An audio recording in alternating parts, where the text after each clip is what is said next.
Trump administration has canceled close to $3 billion in NIH and NSF research grants. His 2026 skinny budget proposes even further cuts to NSF, NIH, and NASA's research programs. To discuss the impacts of these cuts, the co-chair of the House Research and Development Caucus, Illinois Representative Bill Foster, joins me now. Congressman Foster, thank you so much for joining me. Well, thank you, Terry. I'm happy to be here. I know you're one of only a few scientists in Congress. What are you making of the Trump administration's, by some counts, $3 billion in cuts in science and research programs since they took office? Well, this is going to cause damage that will take generations to fix. You can build, it takes decades to build up a scientific research organization or a business or any other effective organization, but it can be destroyed in 3 months of having no funding. And you see the speed at which they were able to destroy things like the Consumer Financial Protection Bureau. They just, told everyone to go home and rip the sign off the building and stop paying people and shut down all of the contracts and the grants that made the place work. And so even if we get a court decision that says this is illegal, you have no legal basis for doing this, in many cases the damage has been done. And, this is on top of very deliberate attacks that will be playing out over a longer period of time to just convince people to retire with threats, with moving their place of work to a place where it's incompatible with their family life, and many other strategies that the Trump administration tried using the last time around and is using in force this time around to really, show their disrespect to the important jobs that the federal workforce do every day. When it comes to science funding in particular, many folks are having a hard time tracking all of the cuts and the logic behind them. There are private sector groups who are now trying to recreate the data files. Where do you think the authoritative data for this resides, and are you concerned with the loss of transparency here? Yeah, well, if we look at things like, the DOJ's taking over grants.gov, and so the transparency of the decision-making is not there. We had yesterday in front of the Financial Services Committee, on which I work, Secretary Bessent, where we asked him exactly what is DOJ up to, and he said, I don't really know. And that's not an acceptable answer when the results of what's happening are potentially massive exfiltrations of government data into big databases run by 22-year-old kids with no government experience. And so there's a danger there. There are also, some of the directives going out or directives that are inferred by the decisions that there are a long list of illegal words that had better not be in your grant or a future grant application. Things like, like women, or I think my favorite one is a geologist with studying plate tectonics. Had to scrub the word intersectionality from his grant application because it turns out that's an illegal word. Anyway, it's just, this is pretty far from science as it's been practiced. And I'm really afraid that, the damage is going to take generations to be reversed. Well, you mentioned DOJ taking over grants.gov. It seems like not only have they taken over the administration of the system that awards more than $500 billion in grants, but now they're actually the ones making grant award decisions. Does that strike you as a conflict of interest? Well, we have a very well-evolved system for merit-based, peer-reviewed grant awards in science, and it has just been turned on its head. And this is, there's an appropriate level of control when a new administration comes in to reset priorities in agencies. There is a system that's evolved over many decades of how that should work.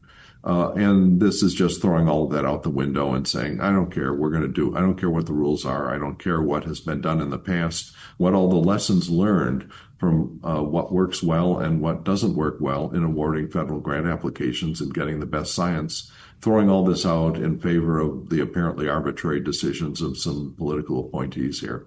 Sort of a return to the spoils system, the bad old days of politics, which had never even been applied to science before, and now apparently are. I'm speaking with Illinois Representative Bill Foster. So I know that you've had a chance to look at the president's skinny budget as it's come up for 2026. There are some massive cuts for science projects, 50% to NSF, $18 billion out of CDC, terminating in-process science missions at NASA. What do you think about this in terms of, as you've sort of mentioned, the future of science and federally funded science? Well, one of the first things that happens is that faced with budgets like that, many of the really good people just give up and leave. Many of the people working in science in the government, have given up very good jobs that they could have in academia. And they're doing this out of a sense of duty to the country and to the scientific mission of our country. But when you see people like, Punch, I hope I get this right. It's Punch and Nathan. Everyone calls him Punch, the director of NSF, and a Trump appointee, sort of quitting apparently in disgust at the budgets that he was given to deal with and the cuts that were mandated. This is, he's just sort of the tip of the iceberg on the number of really good people that you've seen leaving. Peter Marks. One of the real heroes of COVID and the Operation Warp Speed response to that, just to say, okay, I've had it. And when you lose good people like that, for sure that there's a second and a third layer of really good people who are just saying, forget it. I'm going back to a job in industry. I'm going back to a job in academia, and our government and our country will be poor for the lack of their services. You mentioned the departure of people who have currently worked in government. What about the next generation of scientists, PhD candidates whose grant and research programs are now unfunded, who may not ever come to government? Yeah. Well, professors contact me all the time. I guess ever since the inauguration, I guess my cell phone has sort of been burning a hole in my pocket. I had a wave of physicists call me up when they decided that they were going to fire all of the NNSA weapons researchers that make sure our nuclear weapons are safe and effective. And so they just sort of fired these and then said, oh, we had no idea what they do. Maybe we'll rehire some of them. And when that sort of random threats occur to your scientific careers, you don't want to go into it. And one of the things I hear again and again from professors is that the young kids that they're trying to recruit into their research team say, why am I going to go into this field when I can get halfway along with my PhD project and all of a sudden, boom, the money will be cut off and I'll never be able to finish it? Or halfway along with my career and then find that whole field has been defunded because it doesn't fit, this administration's priority of the day. And so another really important symptom of this is that you're seeing the Europeans and the Japanese and the Koreans sort of rubbing their hands with glee at a chance finally to reverse the brain drain. After World War II, our country benefited tremendously from having the best and brightest of researchers from around the world come here, from Europe, from Japan, Korea, from around the world, and that's being reversed.